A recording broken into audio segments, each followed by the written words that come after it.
Pública. ¿Cómo están ustedes? Muy buenas noches, bienvenidos a Vía Pública.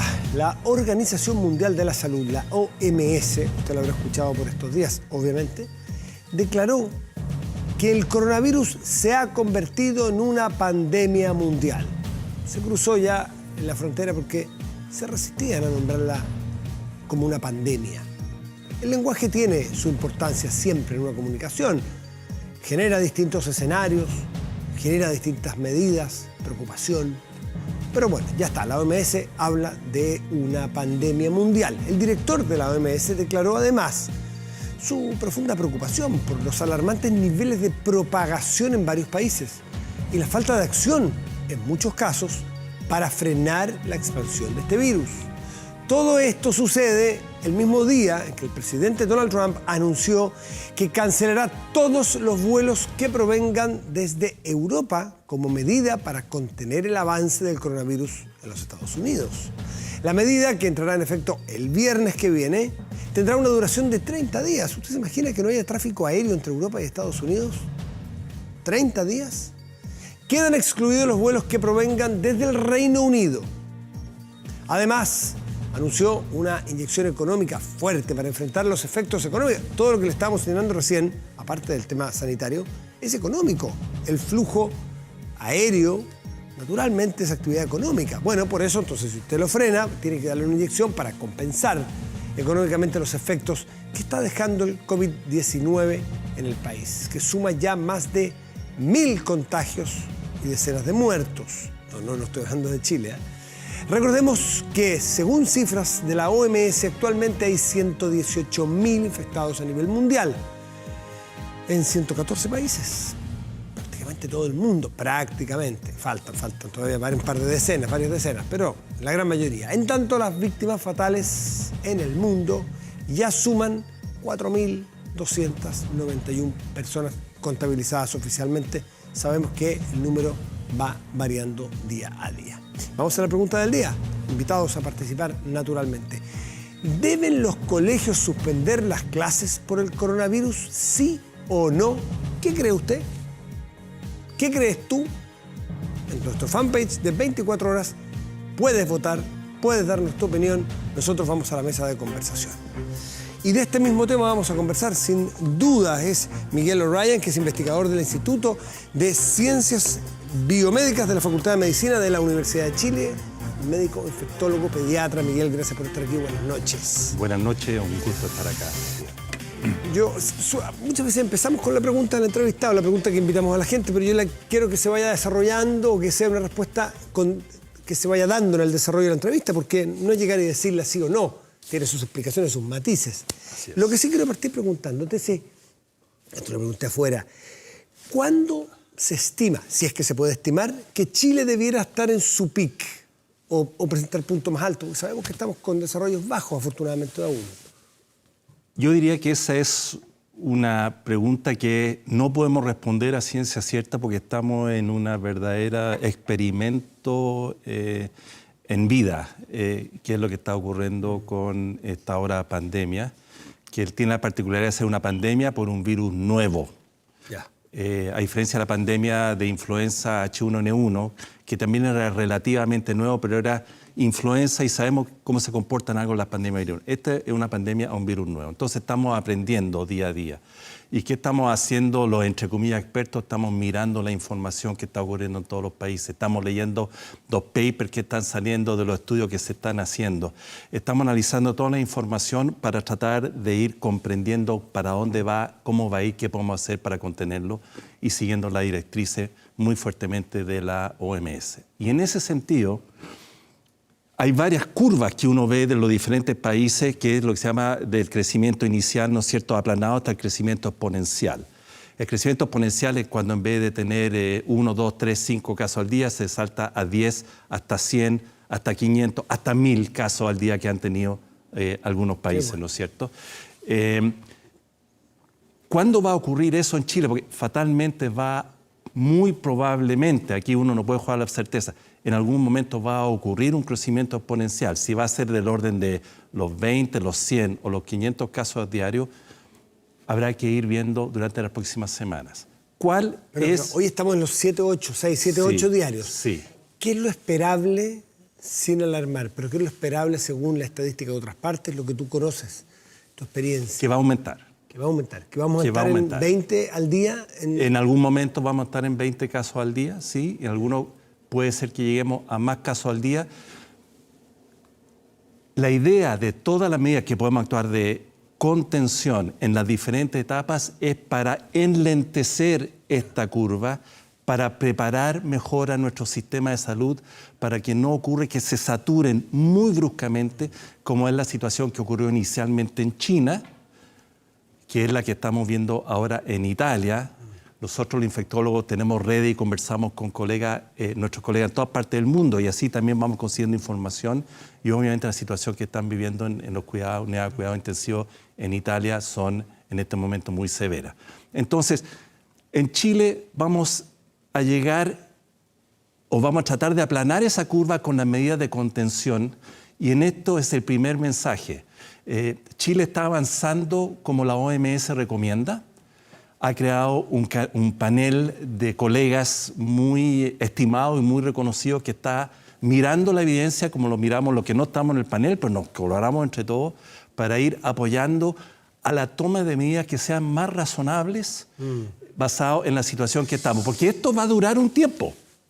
Va a durar un tiempo. ¿Deberíamos convivir todo este invierno con esto, tú crees? Esa es otra de las grandes preguntas en este laboratorio natural que vamos a tener que ir conociendo porque no sabemos. Suponemos que sí, porque el coronavirus es un virus respiratorio y los virus respiratorios en general, cuando viene el invierno, nos juntamos más, sobreviven más y por ende tienden a aumentar. A China y a Europa los pilló en la mitad de su invierno. A nosotros nos pilla en el final del verano, nos falta el otoño y todo el invierno. Exacto. Pero es que puede ser que empeore, pero también puede ser que el virus dure menos y no lleguemos al crudo invierno, que a lo mejor se termine en mayo, si es que no funciona como le ha funcionado a China, que en 2 o 3 meses ya está decayendo. Es posible. ¿Qué escenario ves tú? Es posible. Los dos escenarios son posibles. Creo que sería irresponsable hacer premonición de uno u otro, pero independiente sea uno u otro, el mensaje es que hay que tomar las medidas que hay que tomar, valga redundancia, que van a ser progresivas para que sea el primero o el segundo escenario sean los menores posibles, los menores casos posibles. Te lo voy a preguntar en negativo. ¿Por qué no es necesario hoy día suspender clases? ¿Por qué no es necesario hoy día disminuir al mínimo las presencias de las personas en sus oficinas? Es decir, que salvo que alguien que atienda pero el que pueda trabajar en su casa, o sea, ¿por qué no? Algunos dicen, ¿tuviste que Perú? Sí. Perú hoy día, lo anunció a través de su Ministerio de Salud, sí, suspende hasta el 30 de marzo todas las clases en los colegios. Sí. No sé si universidades también, pero colegios. Y alguien decía, ¿por qué nosotros no? ¿Porque somos distintos? ¿Porque somos más lentos? ¿Porque nosotros estamos haciendo bien y ellos no? ¿Por qué? No tengo la respuesta exacta, nadie la tiene, vuelvo a insistir. ¿Pero por qué se toma la decisión aquí de no suspender? ¿Cuáles son los conceptos que uno puede decir? Primero, cómo, a diferencia del hemisferio norte, va a venir el invierno y de tal manera no sabemos cómo se va a comportar este virus y si va a aumentar. Hay que pensar que el invierno es junio, julio y agosto. Estamos hablando de 4, 5, 6 meses más. Uno no puede mantener una situación de colegios cerrados por 6 meses. Por supuesto. Entonces, si uno guardar herramientas. Hay que guardar herramientas. Hay que guardar herramientas y utilizarlas en el momento más preciso posible. Perfecto. Ahora, ¿cuál es el momento más preciso posible? Es fruto de una deliberación entre las personas que están mirando todas las variables, no es fruto de una verdad única. De tal manera que en esa deliberación de los expertos que están apoyando al ministerio y que están siendo apoyados más por toda la comunidad, es la que la población tiene que confiar, porque además están basados en criterios OMS. Medidas unilaterales por un país o un gobierno que no van alineados a las propuestas generales de OMS son las que hay que evitar. Por ejemplo, que se le ocurra a una autoridad local tomar una medida sin pasarla por la autoridad central. Eso es muy importante. Déjame tratar de ir reflexionando con tus elementos, con los elementos que tú nos entregas. Tú dices, ojo, guardemos las balas que tenemos para defendernos para los momentos precisos, no nos vayamos a quedar sin balas. Yo te podría decir, desde la República de la Ignorancia, sentido común, es que no será que si nos adelantamos ahora y gastamos las balas, no vamos a tener que usarlas después. Es decir, adelantémonos y usemos todas las balas que tengamos ahora, cosa que no tengamos pic, o no es tan así. No es tan así y es por eso, basado en las experiencias previas, no de pandemia idéntica a esta, pero parecía, es que las medidas son proporcionales al estado en que se encuentran los países. En la medida que uno pasa de las primeras etapas, ¿no es cierto? Nosotros en la primera etapa, en donde no había ningún caso en Chile, uno podría decir, bueno, ¿sabe qué más? No, de ningún caso cerremos la frontera durante 6 meses, para poner una exageración, y se acabó. Chile no va a tener caso.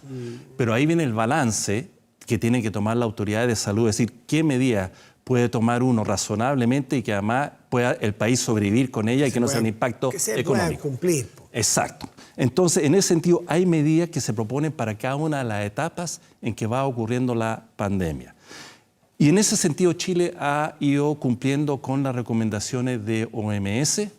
El momento de pasar a cierre de colegios, a evitar que la gente se junte, que se vaya quedando en sus casas, es cuando empieza a haber transmisión interna.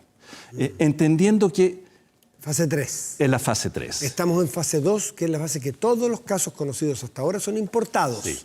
Cuando empezamos a tener casos de personas que, según nosotros dos, que no ha salido, por ejemplo, si nos llegáramos a infectar, quiere decir que ya es una infección interna. Y ahí es fase 3. Exacto. Y ahí es totalmente distinto el escenario, ¿no? Ahí cambia el escenario. Pues se pierde la capacidad de seguir el virus. Se pierde la capacidad de seguir, entonces se pierde la capacidad de hacer una contención y hay que pasar a lo que se llama mitigación. Tratemos de tener el menor número de casos posible. Y ahí entonces, ¿qué hay que hacer? Separar a las personas que no estén muy juntas, especialmente los enfermos con los no enfermos, y eso pasa por estas medidas de evitar, ¿no es cierto?, gente en los mass gatherings, en los estadios, los eventos, y eventualmente cerrar el colegio, pero de establecimiento educacional. Pero vuelvo a insistir, esta medida hay que evaluarla con un análisis muy profundo, porque la pregunta es si la cierro ahora, ¿hasta cuándo?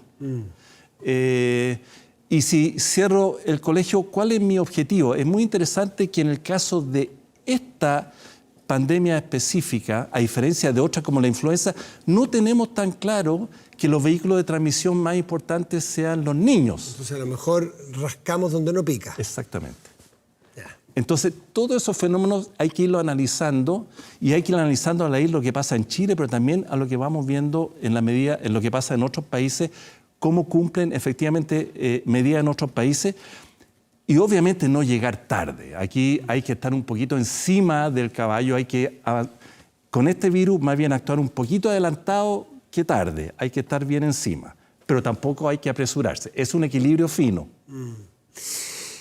Tú me decías a la entrada que te gustaría hablar de qué cosas se han hecho bien en general y qué cosas se han hecho mal o qué cosas que se han hecho son interesantes de mirar. Me gustaría que nos explicara, porque tú estás todo el día sobre este tema. Bueno, yo creo que a nivel mundial la palabra no es adecuada, pero es fascinante ver las diferentes dinámicas que ha tenido esta infección partiendo por China, ¿no es cierto?, que tuvo un aumento rápido y masivo y con China, de alguna manera, dado la diferencia de cultura y manera de hacer las cosas, a veces no comprendemos completamente ni su literatura científica ni cómo hacen las cosas. Muchas veces hay desconfianza hacia China, a veces falsa desconfianza, porque hacen muy bien muchas cosas, como sabemos. China ya pudo escribir una campana, es decir, ya subió y ya bajó. Sí. Nosotros todavía no podemos... No somos capaces de dibujar una campana. Lo que hemos aprendido de China, de Corea, de Japón, que son países grandes, con personas muy hacinadas, ojo con Corea. Yo he escuchado hoy día sobre, ¿no es cierto?, los edificios, esto que se va a acabar, los edificios altos en el centro de Santiago. Cuando uno va a Corea, hay un edificio de 60 pisos o 40 pisos al lado del otro, miles. O sea, viven realmente hacinados. De tal manera que no fue sorprendente ver que estaban teniendo miles de casos diarios. Pero tomaron medidas, ¿no es cierto?, muy intensas y hoy día Corea, a cabo de 2 meses, está en curva decreciente, descenso. Lo está mostrando Corea, ¿no es cierto?, entonces lo mostró China, nos muestran un camino y lo que ha dicho OMS claramente, esta es una pandemia, todos los países tienen que estar actuando, pero es una pandemia que se puede controlar y esa es la buena noticia. Ahora, ¿cuánto lo vamos a poder controlar? Va a depender de lo bien que lo hagamos. Si sabemos exactamente cómo hacerlo en forma ideal en este minuto, no. pero sí sabemos más o menos las medidas que hay que tomar. Y estos países básicamente fueron las medidas que estamos tomando en Chile. Y ojo que la gran duda es qué pasó con Italia, ¿no es cierto? Y yo he conversado muy cercanamente con colegas italianos, ¿qué está pasando? Que están teniendo de 1.500 casos, 2.000 casos diarios y con una gran cantidad de muertes. Y probablemente se debe no a que el gobierno haya tenido una dejación, simplemente que hay diferentes culturas, hay diferentes patrones probablemente de inmigración, la población de adultos mayores probablemente es mayor a otros países y por eso la mortandad es mucho más alta que en otros países. O sea, es un conjunto de factores que hay que mirar que lo que está ocurriendo en Italia, aprender de la experiencia para que no nos ocurra lo que está pasando en Italia. La verdad es que no nos debe ocurrir lo que está pasando en Italia. China, en nuestra etapa, en la etapa que estamos viviendo nosotros hoy día con las 10 infecciones diarias, o 6, 7, en la fase inicial, ¿operó de la misma manera que está operando Chile? No, esa es la gran diferencia. ¿Cómo operó China en el primer momento? China, y aquí hay un poco de especulación, porque no sabemos exactamente cuándo partió en China, pero la idea... 4, 5, 8 de enero, ¿no? Se subieron los primeros casos. Esos son los primeros casos, pero la idea es que puede haber partido un mes antes. Y que llegamos a Wuhan probablemente con muchos casos y que toda esta primera etapa ya pasó. Y cuando entramos a China, estamos ya entrando en la segunda y tercera etapa. Ahora, ¿cuál es la gracia de China? Tienen un sistema que puede producir un cierre absoluto, completo, militarizado, que probablemente es lo que permitió la... No hay democracia, no se pregunta tanto, se dan órdenes. Sí. Sí. Pero ellos cerraron de inmediato, comparativamente en nuestra fase, haciendo la analogía. ¿Habían cerrado ciudades? ¿Ya habían hecho una operación más drástica que la nuestra? Bueno, hasta el conocimiento que yo tengo, sin tener el detalle absoluto, no fue tan rápido. Hay temas políticos por medio. Incluso se menciona, ¿no es cierto?, que el médico que fue el whistleblower, el que dio el anuncio de lo que estaba ocurriendo, habría sido de alguna manera silenciado. Eso no tengo ninguna certeza que haya sido así o no, pero de alguna manera, inicialmente, cuando no había claridad de cómo iba la cosa, aparentemente no hubo una acción tan rápida. Pero bueno, después cuando la autoridad claramente se dieron cuenta de que esto iba para algo importante, sí tomaron medidas que la OMS ha reconocido claramente que han sido medidas importantes, significativas y que han mostrado un camino para el mundo. Ahora, después de eso, el resto del mundo hemos ido aprendiendo que mientras antes actuemos, mejor. Miguel, cosas prácticas. Los que, no sé, un resfrío común que yo tuve hace unos días. Tos común, sin fiebre. Y un doctor me dijo a mí, te contaba, que no fuera a hacerme el examen porque si no tenía fiebre no era coronavirus. Lo que iba a hacer era llenar el consultorio, la atención la urgencia, lo que fuera. Y no tengo coronavirus porque yo no tengo fiebre. ¿Eso es tan correcto? ¿Eso es así para darle una orientación a la gente que nos ve y nos escucha? La respuesta es que en esta etapa eso es correcto. Que la próxima semana pueda cambiar. ¿Y por qué es correcto en esta etapa? Porque todas las personas que en esta etapa tienen el coronavirus son personas que vienen y se contagiaron en zonas donde estaba el virus. O sea, si yo te llamo a ti como médico y te digo, Miguel, tengo tos, que la tenía ayer, tengo tos, pero no tengo fiebre. Tu pregunta es, ¿ha sido Italia, ha sido España, ha sido China? No, Miguel, no he salido de Chile. Entonces, está bien, no tienes coronavirus. Haría una segunda pregunta. A ver. ¿Hay alguien de tu familia que haya salido o haya vuelto y que esté con síntomas? ¿O hay alguien en tu familia o cercano que haya sido notificado por coronavirus, que eso ya puede empezar la próxima semana? Nada de eso ha ocurrido en mi caso. Ni cercanos con coronavirus, ni cercanos con síntomas, y yo no he viajado los últimos 6 meses. Tengo mucha tos, no tengo fiebre. ¿Tengo que ir a hacerme el examen? En este momento no. Ya. Puede que cambie en una semana. Cuando aparezcan, no familiares míos, pero cuando aparezcan en Chile casos domésticos, locales, que no hayan viajado, y yo te digo, Miguel, tengo tos, no tengo fiebre, mis familiares tampoco han viajado, pero no tengo fiebre, ¿voy a hacérmelo? Ahí vamos a pasar en etapa intermedia, sí, porque ahí vamos a pasar a la etapa que ya no lo podemos contener, porque si empezamos a tener circulación interna con incremento de muchos casos, simplemente no vamos a poder irlo detectando cada uno. Ya no va a importar si venía de adentro o de afuera, si es que es circulación interna. Entonces lo que vamos a tener que hacer es mitigación, que es básicamente empezar a preocuparnos de las personas que tengan más síntomas, especialmente preocuparnos de las personas de los grupos de riesgo. ¿Ya? Ahora, esas directrices, la letra chica y fina de las recomendaciones van a venir de grupos de expertos en quienes precisamente entonces va a ir evolucionando en quién hay que hacerse los Ahí exámenes. se diseña una política pública y las autoridades están al tanto. Y en esto hay que confiar, por favor, hay que confiar en el Estado de Chile, no digo hay que confiar en el Estado de Chile, en el sistema de salud pública de nuestro país, que sí está muy bien preparado para lidiar con este complejo tema. Miguel O'Ryan, investigador del Instituto de Ciencias Biomédicas de la Facultad de Medicina de la Universidad de Chile, médico, infectólogo y pediatra. Gracias por estar aquí, Miguel. Muy buenas noches. Un gusto, muchas gracias. Gracias, pues. Vamos a hacer una pausa. Vamos a ver en qué está la pregunta que les hicimos. Si deben los colegios suspender las clases por el coronavirus ahora, 57% cree que sí, 43% cree lo contrario. Miguel, que es el experto aquí, dice que hoy no, que podríamos estar adelantándonos si tomáramos esa medida según nuestra realidad. No se descarta que con otro escenario puede ser una muy buena medida la que hoy parece prematura, a juicio de los expertos. Pausa y volvemos en Vía Pública.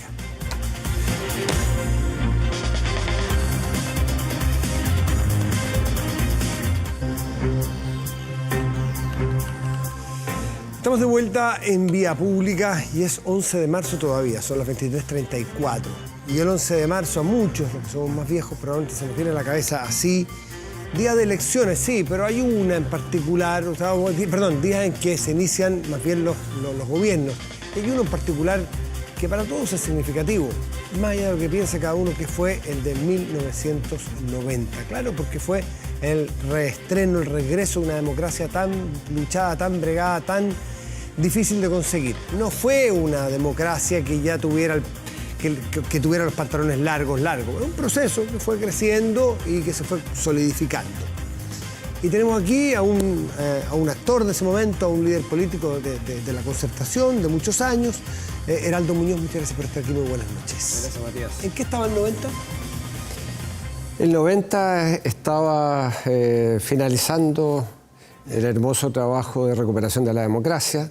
Yo había sido miembro del comité ejecutivo del Comando del No y habíamos obtenido esa victoria que tantos creían que era tan difícil de vencer al dictador con un lápiz y un papel. Y nos estábamos aprontando para el retorno de la democracia con Patricio Aylwin. Fue un periodo realmente de enorme emoción. Y recuerdo muy claramente el Estadio Nacional en la inauguración de Patricio Aylwin cuando se hizo esta celebración popular y el Estadio Nacional cubierto por una gigantesca bandera, un jinete en un caballo blanco, una mujer viuda de un desaparecido bailando la cueca sola, y bueno, y los jefes de Estado y los grandes líderes mundiales en Chile. Me recuerdo muy particularmente cuando Alan García entra al estadio y con su estatura lo hacía destacar, saluda a todo el estadio con un pañuelo blanco y se viene abajo el estadio aplaudiéndolo. Fueron momentos de gran emoción. Muy impresionante. De gran emoción. Yo esta tarde, hace muy poco rato, hice un Twitter. Yo no estoy muy asiduo al Twitter por razones que ya no es el caso, pero creo que no está muy sano el ambiente ahí en Twitter. Me imagino que es la razón por la cual... Usted tampoco está. Y muchos. Está difícil claro. Porque no prima mucho la razón, la capacidad de diálogo, de disentir. En todo el mundo, no solo en Chile. No solo en Chile. Pero hoy, sencillamente, puse una encuesta porque me parecía interesante tener esta respuesta. Hoy se cumplen 30 años del regreso a la democracia. Punto. ¿Con qué nota calificarías a los gobiernos de la Concertación? Como permite 4 en la encuesta de Twitter, puse como cuando yo era chico en el colegio, I, S, B y MB, ¿se acuerdan? Insuficiente, suficiente, bueno o muy bueno. ¿Con qué la calificaría usted? I, S, M o B. Repito la pregunta, ¿con qué nota calificaría a los gobiernos de la Concertación? Yo lo calificaría con un B. Con un B. Bueno, porque yo me siento bastante orgulloso de lo que hicimos durante 30 años, aunque hubo luces y sombras. Pero si uno hace una lista de los logros de esos 30 años, yo no comparto que estos fueron 30 años donde nada se hizo.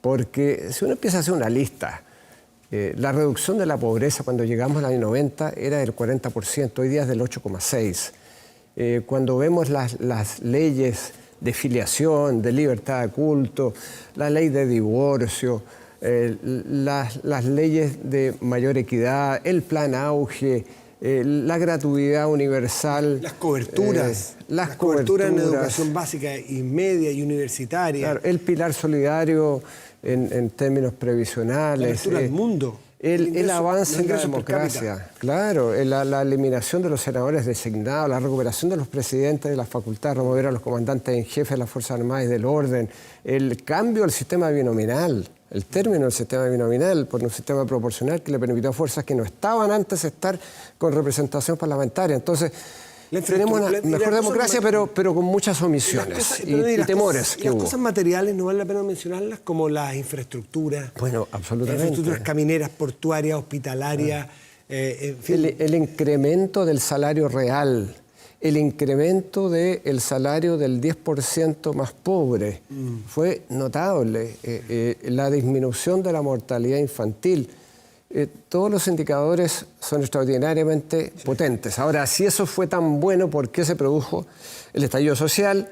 Y eso nos lleva quizás a ver las sombras, porque hubo todavía demasiada desigualdad, abusos, malestar. Quizás porque hay una generación que está más representada que nosotros dos en Twitter, y es respetable escucharla más que criticarla, sino constatar que cuando yo le hago esa misma pregunta, ya van 4.200 personas que votaron, o sea, una muestra bastante grande. ¿Y cómo va? ¿Cómo cree que va? ¿Cuál cree que va ganando? ¿El insuficiente, el suficiente, el bueno o el muy bueno? Bueno, como está el clima en Chile, yo diría el insuficiente. Ya. ¿Y con cuánto cree? Sí, lo aceptó. Bien. ¿Con qué porcentaje cree que va ganando el insuficiente? El insuficiente, o sea, que la peor calificación. No sé, un 40%. 62%. Y el suficiente es el segundo, con un 18%. Es decir, un 80% de un segmento probablemente etario. Un 80% califica con las dos peores calificaciones en los 30 años, que según todos los expertos y analistas internacionales, son los 30 años más brillantes de la historia de Chile. Bueno, entonces, es probablemente el fenómeno etario. El fenómeno etario, ese divorcio es el que no estamos entendiendo, ¿no? Por supuesto. Y yo creo que tiene que ver también con este fenómeno de que este estallido social ha sido, a mi juicio, una suerte de rebelión de las clases medias, de aquellos que no conocieron los tiempos peores de la dictadura ni de la pobreza y que representan a aquellos sectores aspiracionales que fueron llegando a la clase media baja y que esperaban mucho más. Y que cuando eso no llegó, porque existía todavía estos techos de vidrio, que las mujeres lo saben muy bien. Claro, entonces sobreviene la frustración y cuando ven que hay corrupción, que hay algunos que se coluden y no reciben sanciones, entonces empieza esta sensación de impunidad. Y además algo que el gran historiador Alexis de Tocqueville escribió una vez tratando de extender esto que se llama la revolución de las expectativas crecientes. Es decir, que cuando el yugo o el peso de la opresión empieza a ser menor, es cuando surge más la rabia y la rebeldía respecto a esa opresión. Por supuesto, porque antes no podía demostrarla ni expresarla. Claro, porque el peso antes de la opresión era tal, pero cuando ya empieza a ser menor, Hannah Arendt, una gran filósofa norteamericana, alemana, lo dice también en palabras semejantes. Entonces, de repente, esta es una rebelión de las clases medias y de los jóvenes. Y eso se percibe claramente en las encuestas, donde los jóvenes tienen una opinión mucho más crítica. Probablemente los que usan más Twitter son más jóvenes y por eso la encuesta tuya refleja tiene esa distorsión. Sí. Claro. Ahora, lo curioso es que el empezar que hay un segmento que se le generó mucha expectativa, que no se les cumplieron todas, en la disyuntiva entre destruirlo y volver atrás o cambiarlo y mejorarlo. Y ahí es donde estamos viviendo una crujidera importante, en desarmar un poco todo cuando hay un 80% que cree que es insuficiente o suficiente. Entonces es esperable que hay un segmento que quiera destruir todo lo de los últimos 30 años porque le parece insuficiente. Bueno, yo lo que destruiría todo, entre comillas, sería respecto a la Constitución que tenemos. Entonces, a mí lo que me hace gracia es esta propaganda del rechazo que dicen, mire, vote rechazo para reformar. Primero es un engaño porque en la papeleta, cuando vayan los ciudadanos a votar el 26 de abril, no va a haber una papeleta intermedia que diga rechazar para reformar. No hay dos rechazos. No, hay o rechaza o apruebo. Y segundo, estos que llaman a rechazar para reformar o modernizar, nunca han querido reformar nada de la Constitución. Y si lo hicieron fue en contra de su voluntad porque no había otra alternativa. Entonces que vengan ahora a decir vamos a rechazar para reformar es un engaño, es un fraude. Y en ese sentido entonces yo soy partidario, por supuesto, del apruebo y de que la ciudadanía pueda, en democracia, poder definir el futuro y una nueva Constitución. Usted acaba de decir lo que yo destruiría, todo lo de la Constitución. ¿No es acaso ese es un extremo tan peligroso como destruirlo todo, como dejarlo todo tal cual está? ¿No será mejor un punto medio? Bueno, sin duda, probablemente los constituyentes puedan tomar algunos artículos, qué sé yo, el artículo sobre ciudadanía. Lo vamos a cambiar, no veo razón para cambiarlo. Entonces muchas cosas van a quedar ahí, pero ¿qué es lo que es lo fundamental? Primero, la concepción de que debe haber un Estado subsidiario, en vez de un Estado solidario, un Estado eficiente, activo. Los altos quórum, el hecho de garantizar derechos, no basta con mencionar derechos, no. El garantizar derechos, algunos de los cuales ni siquiera están en la Constitución, como el derecho a una vivienda, el reconocimiento de los pueblos originarios, el cambiar el régimen político. Yo soy partidario, y se lo he dicho a algunos de mis colegas y miembros de mi partido, que debiéramos tener un régimen semipresidencial como el de Francia, donde el presidente de la República, elegido por voto popular, designa a un primer ministro y a un gabinete que responda a las realidades coyunturales en el Parlamento, expresadas en el Parlamento. Y por lo tanto... Una arquitectura más flexible. Claro, donde el primer ministro tiene las tareas más de gobierno, el presidente tiene las tareas más de Estado, aunque también de gobierno, porque ese es lo interesante del caso francés, pero también el Parlamento tiene la posibilidad de remover al primer ministro y al gabinete por un voto de censura en ciertas circunstancias. Y entonces, yo creo que hay mucho por hacer en una nueva Constitución. Claro, mucho por hacer, pero ¿volvería a decir que destruir todo o cree que hay cosas que son salvables? Uno nunca puede decir destruir todo, pero yo quiero una nueva Constitución. Sí, no, sí, se entiende ese punto. Y con la paridad que se consiguió, que es un hecho histórico. ¿Banco Central autónomo? Sí, yo diría Banco Central Autónomo, sí, yo estaría a favor de... Y la existencia de un Tribunal Constitucional que ha existido desde los tiempos de Frei Montalva, pero sin las facultades que tiene y con una cantidad de cambios que yo haría de manera muy significativa para que no se transforme en lo que es hoy, una virtual tercera cámara. Propiedad privada, que puede ser muy básica la pregunta, pero sí, vale expresarla. ¿Sí? Absolutamente. ¿Y usted cree que en esas cosas hay consenso? Bueno, yo creo que sí, pero que no tengamos una sociedad de mercado. Es bien distinto una economía de mercado que una sociedad de mercado. Y lo que ha pasado durante este tiempo con esta Constitución, que entonces el mercado y la propiedad privada está en la salud, está en la educación, está en todos los ámbitos donde debiera ser el Estado el que juegue un papel fundamental, sin perjuicio de que existan escuelas privadas que se desarrollen y que haya... ¿Deben existir en su juicio? Pero claro... ¿Debe haber libertad de enseñanza? ¿Debería haber...? Bueno, pero con un criterio, por lo menos en términos de educación, donde los que tienen menos recursos tengan las posibilidades de avanzar. Pero sí, con libertad y con la posibilidad que tengamos un sistema de salud donde lo fundamental esté en un seguro universal y vayan todos los recursos a ese fondo único universal para fortalecer lo que hoy se conoce como FONASA y tengamos entonces las ISAPRES, pero como seguros complementarios. Por ejemplo, en este nuevo entramado, esta nueva arquitectura institucional que usted sueña, plantea y defiende, ¿caben instancias como las concesiones de infraestructura, que cuando el Estado no tenga plata para hacer un camino, lo concesione un privado y cobre un peaje? Bueno, yo creo que eso es factible si es que queremos poner los recursos en las prioridades sociales. Y aquí lo que ha faltado, porque este gobierno celebró en La Moneda un poquito en solitario, porque ha sido un enorme fracaso.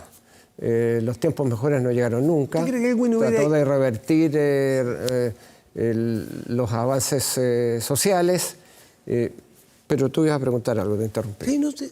Me preguntaba, yo vi la nota en las noticias aquí, y no sé si Elwin, el espíritu del Elwin cuando gobernaba, hubiese hecho a los 30 años del regreso a la democracia, que es un éxito del país, hubiese hecho una ceremonia paralela o hubiese optado por en algún momento bajar las banderas de las diferencias que son legítimas y hacer algo juntos y empezar a construir algo juntos. O sea, hoy día veo, y se lo planteo directamente como para ver si se hace alguna autocrítica, que le tienen miedo los viejos, en el buen sentido de la palabra, líderes concertacionistas, miedo a todo lo que signifique acuerdo, miedo a todo lo que significa que no me vean con él, no me saquen una foto con él, ni siquiera para mostrar que hay cosas que nos unen del pasado. No, en estas circunstancias yo creo que Patricio Aylwin habría hecho lo que hizo la Fundación Patricio Aylwin. Pero respondiendo a tu pregunta, yo creo que eso es absolutamente infundado, porque yo he venido reclamando, de hecho, un gran acuerdo económico social, un pacto social que responda a las necesidades ciudadanas, a las demandas de la movilización y de las protestas. Porque ¿qué han estado demandando la gente en las calles?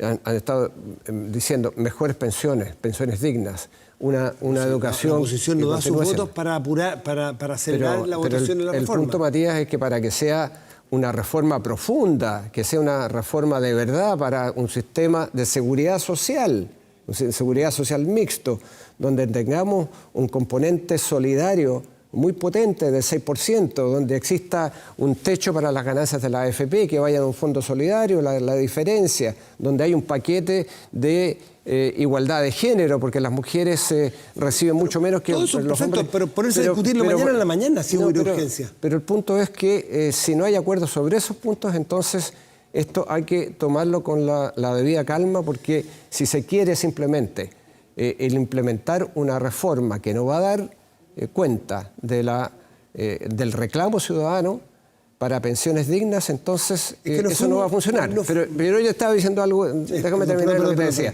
porque creo que es importante un pacto social y yo he estado reclamando, sentarnos a la mesa para imaginarnos el Chile que queremos de aquí a 5 años.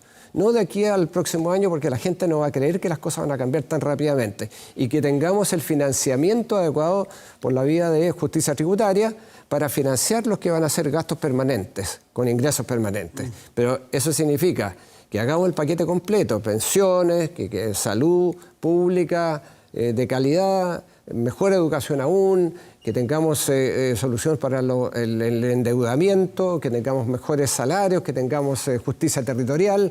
Entonces, un paquete que signifique ponernos de acuerdo todos en un calendario de lo que Chile puede lograr de aquí a los próximos 5 años. Pero eso el gobierno no ha estado dispuesto a hacerlo, y nosotros estamos dispuestos a sentarnos a la mesa. No los partidos políticos con el gobierno, diría yo que más bien los empresarios, con los sindicatos, los alcaldes, lo que veo, por ejemplo, es que nos fuimos de enero, y me acuerdo que estábamos aquí en la mañana en el Estado Nacional un día, y algún senador decía, tenemos que sacarlo en las últimas horas de enero porque febrero, y no nos vayamos a vacaciones sin... estaban a esto de la reforma de pensiones, y resulta que volvimos y ya no hay urgencia. El ingreso mínimo garantizado hoy día estaba casi listo, en la mixta pero se Matías, suspende. lo que salió... La gente que gana salario mínimo, que quiere 59.000 pesos más, le dicen, no hay acuerdo, vamos a esperar 3 meses más. A ver, pero los ingresos mínimos, que debiera ser salario mínimo, no ingreso mínimo, porque la diferencia la está poniendo de nuevo el Estado, y debería ser el empleador para crear entonces... Parece ser que las pymes no están capacitadas, no pueden. Está bien, yo creo que por eso que hay que tener un tratamiento especial para las pymes. Pero el punto es que lo que había salido de la Cámara de Diputados en materia de pensiones es absolutamente insuficiente, absolutamente insuficiente. No hay un paquete de equidad de género. Por ejemplo, nosotros hemos dicho que tiene que haber un paquete para que las mujeres que tienen que hacer, porque el 90% o más en esta situación de cuidar a adultos mayores dependientes, lo hacen mujeres en los hogares donde hay adultos mayores dependientes. Esas mujeres generalmente tienen que salir del mercado de trabajo para realizar esta tarea no remunerada. A esas mujeres habría que darles un bono para cubrir esas lagunas previsionales. Entonces, esa es una de múltiples propuestas. Eso no estaba en lo que salió de la Cámara de Diputados. No estaba un techo a las ganancias de la AFP. Hay que tocar a las AFP. No estaba el 6%, porque el gobierno está diciendo que el 3% vaya a cuentas individuales, el otro 3% a solidaridad. Nosotros creemos que perfectamente puede ir el 6% de una manera sustentable, no para que sean los jubilados de hoy los que reciben los beneficios a costas de las generaciones venideras, sino que eso depende del diseño. Este ahorro colectivo puede ser del 6%. Entonces, por eso que hay muchos detalles todavía que discutir. No es por mala fe o por decirle que no al gobierno, porque el gobierno, de hecho, ha dicho en determinados momentos, hace poco, que se han sacado muchos proyectos que el gobierno ha enviado. Entonces, ¿cómo es? ¿Que el gobierno está obstaculizando? Pero la evidencia que ellos mismos presentan es contraria. Se nos termina el tiempo, pero es fascinante haber seguido ocultando sobre lo anterior, sobre cómo la concertación, y solo la historia dirá qué razón tienen. Hoy parecen algunos, no me refiero a usted en particular, que sienten casi vergüenza de todo lo hecho cuando, como hablamos al principio, lo hecho en los 30 años. Estos últimos 30 años de Chile le han cambiado la cara a Chile. Absolutamente. Y ha sido 24 de esos 30 años gobernado por la concertación, la centroizquierda, y hoy día abandonan muchas de las cosas que hicieron. Quizás algunos dirán por miedo a la calle, por miedo a la nueva generación, mira, porque no saben Matías, comunicarse yo creo con que ella. no es eso. Yo siento orgullo de los años en que construimos un Chile inédito, un Chile más justo, un Chile más democrático, un Chile que abordó desafíos pendientes de hace mucho tiempo. Chile con la realidad de su si momento. miramos a la democracia antes, con las exclusiones, con los niños embarrados. El barro, Exactamente. Entonces, yo siento orgullo, pero yo creo que lo que hay que decir también, honestamente, es que no tuvimos a veces la fuerza para ir más allá, para ir de manera más profunda algunos de los cambios que debieran haberse hecho. Y segundo, quizás lo más importante, esa página de la historia ya pasó. La concertación fue un momento brillante, yo me siento orgulloso, con las luces y sombras, pero ahora tenemos que mirar el futuro. El futuro es tan distinto, tenemos que construir en función entonces de la realidad de hoy y no la de antaño. Eso ya pasó y ahora tenemos que hacernos cargo de esta realidad mucho más compleja, Sin donde duda. hay muchas más demandas. Otras exigencias, otro mundo. Otro. Hay menos tolerancia al error, hay una actitud mucho más de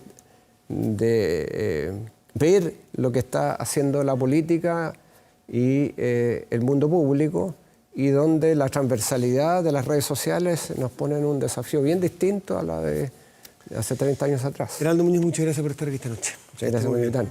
Pausa y volvemos aquí en Vía Pública.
por su canción.